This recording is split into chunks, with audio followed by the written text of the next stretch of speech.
The Leopard's Revenge. Courage involves knowing what to fear, but that in itself is not enough, as this African folk tale reminds us. The father leopard of this story may be circumspect, but his taking revenge on a weaker, innocent party is hardly courageous. Once a leopard cub strayed from his home and ventured into the midst of a great herd of elephants. His mother and father had warned him to stay out of the way of the giant beasts, but he did not listen. Suddenly the elephants began to stampede, and one of them stepped on the cub without even knowing it.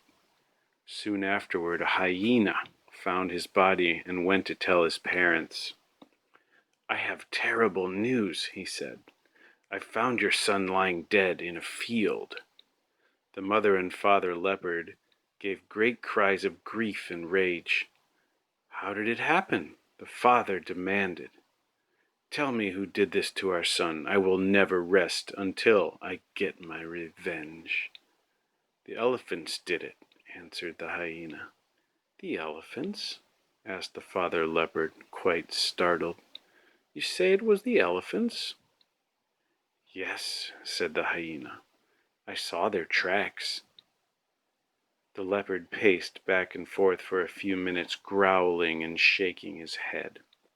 "No, you are wrong," he said at last. "It was not the elephants. It was the goats. The goats have murdered my boy." And at once he bounded down the hill and sprang upon a herd of goats grazing in the valley below, and in a violent rage killed as many as he could in revenge. I got this from a book called The Book of Virtues. It's just a compilation of stories, moral stories, by William J. Bennett. The reason I bought this book a while back was because I read a book called Spontaneous Happiness by Dr. Andrew Weil, and I believe it was from that book at least. He said, that having a virtuous life, living with virtues in mind every day, leads to a happier life. And this one's about courage, and I also think it's good for me in particular because I have a little bit of a mantra that I say especially when I'm out in nature. I say love, courage, equanimity. Those three words: love, courage, equanimity. Love, courage, equanimity. And what that means to me is try to love everything. Try to love each moment, and have the courage to do so, because it's very easy to get distracted and tempted by the past or the future, preoccupied by worries and fears. And then equanimity is just to have that balance, that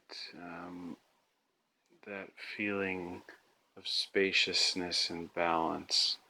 So to have love and courage and equanimity is my mantra, and I say it when I run in the morning. Right now it's really dark out there when I go running, but I say it anyways, and I kind of think that something is listening out there, that may it be the trees or the sky, the stars, or the sleeping birds, who knows. But whoops, just dropped the phone. So anyway, that's one story of courage. I hope you enjoyed it, if you listened this far.